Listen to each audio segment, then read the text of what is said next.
I will certainly provide that for you. Yes, Jack. Kayleigh, how often does the president talk to Director Vogt or Acting Director Vogt from the OMB? To who? To the Acting Director of OMB. Often. He just was in the Oval Office with the president, so they do speak often. I don't have a readout of the president's schedule, but they do speak regularly. So if he wanted to flag to him his concerns about Michigan, why didn't he just tell him instead of sending a tweet? Because the president believes in unprecedented transparency, and I'm sure you as a journalist are very eager and excited when you learn about the president's decision-making process in real time, whether that's on Twitter or from me here up at the podium. You just said that was the reasoning for him expressing I didn't say concerns. that was the reasoning, but I'm saying this is a transparent president, and I think that that's something that you should be lauding rather than questioning as to why he decided to tweet this. Yes. Apart from President Macron, do you have any other answers from G7 leaders that they are definitely willing to come here? So I won't get into the president's private conversations and correspondences with world leaders, but we do hope to see this happen. We hope that... How can you characterize the response as being great? Sounds like a good idea, or thinking about it? So I don't have any information about the response from world leaders, but we certainly hope to see this happen. Yes. Yes, thank you. Could you clarify, please, President Trump's comments about saying that it was a good idea, it was good that there were so many positive tests for COVID-19, whereas a lot of people look at that and say that this was actually terrible, that we have actually 1/3 of all the cases in the world. Well, look, I would note this, that the president, what he was saying there is that we are testing. When you have more cases, in order to identify those cases, you have to have tested a high volume of people. So the more you test, the more cases numerically, not necessarily as a percent positive, but numerically, you will see just by sheer volume of your testing. And the president's done an extraordinary job on this front. Washington Post surveyed governor's offices and state health departments and found that at least a dozen states have testing capacity that outstrips the supply of patients. That's a very good job done by our federal government in supporting the states. To cite the governor of New York again, quote, "We have more sites and more testing capacity than we're using." So we're testing a lot, and thus we're finding a number of cases, but as we safely reopen, we do have some encouraging numbers on that front, that we continue to see a week-over-week decline, a 15% decline in deaths in just the last week. April 1st to mid-May, 50% decline in new hospitalization and under 25,000 cases today. So we are seeing progress. Yes. Kayleigh, can you tell us what law specifically the president thinks the Secretary of State in Michigan broke by sending out the applications? And did the Secretary of State in Georgia also break that law by sending out applications for their primary? Again, I'd reference you to the campaign. These are ballot questions, and I'd reference you to the campaign on that. He's the president, That's and my you're former his employer. My spokesperson. current employer is the White House. So But, thank you. yes, but that's not a campaign question. That's the president of the United It's- States saying that It's a campaign state question broke on a ballot law. initiatives that you have and absentee ballots. So I would refer you to the campaign on that front. And I would note to you that many of those ballots that are submitted via mail can be fraudulent. I cited to you the bipartisan study. I can read it again. Maybe you weren't paying attention when I read it the first time, so I'll read it again. President Carter, a Democrat, not a Republican, and James Baker concluded that these ballots remained the largest source of potential voter fraud. So if you cast a ballot via mail and you do so fraudulently, that would be an illegal act, and I'd point you to that. And for further, I'd point you to my former employer, which is the Trump campaign. Is the president concerned Any other about fraud in questions? Georgia? Yes, sir. Yes, thank you, Kayleigh. Two questions, if I may. Firstly, on airports. The TSA is reportedly considering setting up temperature checks at airports.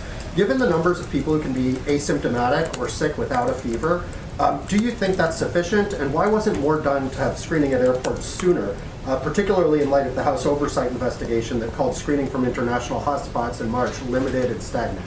So the president is working with TSA. He's working with airlines. We want to ensure that our TSA employees are safe, that those who are traveling are safe, and he has had those conversations, and we are keeping people safe at the TSA and the passengers as well. Over 500 TSA employees have become sick, and 6 are dead. So again, do you think this has been enough action and soon enough? We've taken action. We're working with the TSA. We're keeping America's essential workers safe, and we are praying for all of those who have been affected by coronavirus. You know, on another front, I wanted to ask about the president's son and business partner, Eric Trump.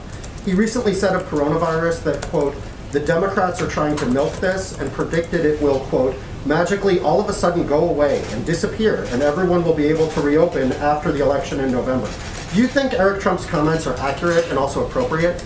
I think we all hope coronavirus goes away, and I think as we continue to take the president and his family out of context, we should endeavor to quote them accuracy, and I think we should all hope that the coronavirus goes. Oh, it was inaccurate? We should Or all correct? hope that the coronavirus goes away.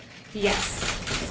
Is there a timeline for when UK and European Union citizens and visitors are allowed to come back into the United States? And will all European countries be included, or could it be a case-by-case basis? So we don't have a timeline on that just yet. I can tell you the president's preeminent concern is keeping Americans safe. His travel restrictions have saved lives, as Dr. Fauci and others have noted. So we don't have an announcement as to when we'll be rolling those back, but his priority, his number one concern is America first and the health and well-being of the nation first. Yes. Thanks, Kayleigh. A spokesman for Governor Whitmer said that she isn't planning to meet with the president and wasn't given an invitation tomorrow. I was wondering if there's a reason why That she wouldn't meet Governor with her. Whitmer said. Whitmer in Michigan wasn't extended an invitation to the president's appearance in Michigan tomorrow, and I was wondering if there's a reason why he wasn't going to meet with her like other governors. I don't think there was a particular reason. It didn't come up, but while on that note, I would point to Governor Whitmer. It sounds like she's curious about an invitation, but she should be quite happy that thanks to this federal government, FEMA obligated more than $216.2 million to Michigan, $8.6 million N95 respirators, 740,000 18 surgical masks, 311,571 face shields. I should round these up or we'll be here all day. 760,000 gloves, 700 ventilators. The president has done quite a bit for Michigan, and her concern's an invitation, but she should be thanking the president for all the supplies that he's delivered to her state. Yes. Yes, Kayleigh, the president has made clear that he's concerned about liability issues as companies reopen now. Is the White House engaged with Republican senators about this issue? And would the president sign another bill, another COVID bill, without liability being addressed in that? So I won't lay out the president's conditions or lack thereof for any upcoming legislation. He has mentioned it, that it's something that needs to be looked at closely, and he is looking at closely, and he is discussing with members of the Hill about that. But he has made clear in terms of a phase 4 that he wants to be slow as we approach a phase 4 and not rush forward with spending trillions more dollars of taxpayer money. We've done a lot so far, and he'll look at doing more in the future, and liability is definitely something that he's concerned about and working on. Yes. It's right back there. Oh, one more on G7. Do you think that it would be appropriate to hold a G7 summit in the U.S. while ordinary citizens are still not allowed to travel freely, for example, from Europe? Yeah, the president wants us to start reopening. Travel restrictions are something that, he wants to make sure American lives are protected before those are lifted. But that being said, I do think it's entirely appropriate, so does the president, to have a G7 here. America's reopening, the world's reopening. And what a show of strength and optimism to have all of the leaders of these countries come together at the White House and pursue business as usual and as we move forward through this pandemic. Is there anyone I haven't gotten to? I guess not. Okay, so we'll do a few more. Yeah, I had a brief answer to your question. So go ahead. Kayleigh, Susan Rice wrote an op-ed yesterday in the New York Times that said that President Trump has kowtowed to President Xi, and also has said that called his response to the coronavirus deadly, classified as a deadly mishandling. What's the White House's response to that? So you said that came from Susan Rice, was it? Okay, so first I would want to take a moment to address the president's response, because the president has had an extraordinary and early response to the coronavirus. I would note, Dr. Birx, the early work of President Trump, both with travel restrictions and quarantine, has bought us the time and space necessary to have this task force be very effective. Dr. Fauci saying that the president's response has been impressive. You can't imagine under any circumstance that anyone could be doing anything more. I can go through the actions. There's a detailed timeline out there of January 6th, Wuhan issuing a travel notice issued on Wuhan when there were 0 cases in the United States. The 17th, 0 reported U.S. cases, and there were public health entry screenings at major U.S. airports.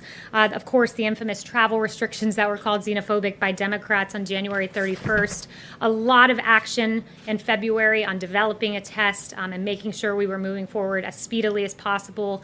on that, keep in mind in late February, Pelosi was saying, come to Chinatown, it's very safe, but the president had already taken very early action. And I know you brought up Susan Rice in that context, but I'm going to bring her up in another context that's equally as newsworthy, and that is the email that was declassified from Susan Rice on Inauguration Day, which is so peculiar. It set the scene. It's Inauguration Day.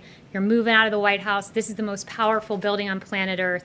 Susan Rice is moving out, reflecting on her time here, and what is she doing? She's not packing her boxes. She's not being nostalgic about her time in the White House. What she's doing is writing an email where 3 times she writes that President Obama emphasized to conduct the investigation into Michael Flynn by the book, by the book, by the book. She writes it 3 times. As Shakespeare said, thou doth protest too much, Susan Rice. He didn't have the Susan Rice part in there, but I'll add that in. 2, she was asked specifically about the unmasking of Michael Flynn after she discussed it on January 5th in the Oval Office with Obama, after she wrote this email to herself on Inauguration Day. She was asked by a good journalist, Judy Woodruff, about this email and about the unmasking of Michael Flynn, not the email, but the unmasking. She was asked specifically about Nunes's claim specifically. So let me clarify, it was Nunes's claim. And she said, I know nothing about this, so it was a lie. And then Susan Rice, since no one brought it up to me, I will bring it up to you. Her attorney said that this was the first opportunity 3 weeks after this Oval Office meeting that she had to write this email memorializing her Oval Office meeting with Barack Obama discussing Michael Flynn. It was her first opportunity, she said.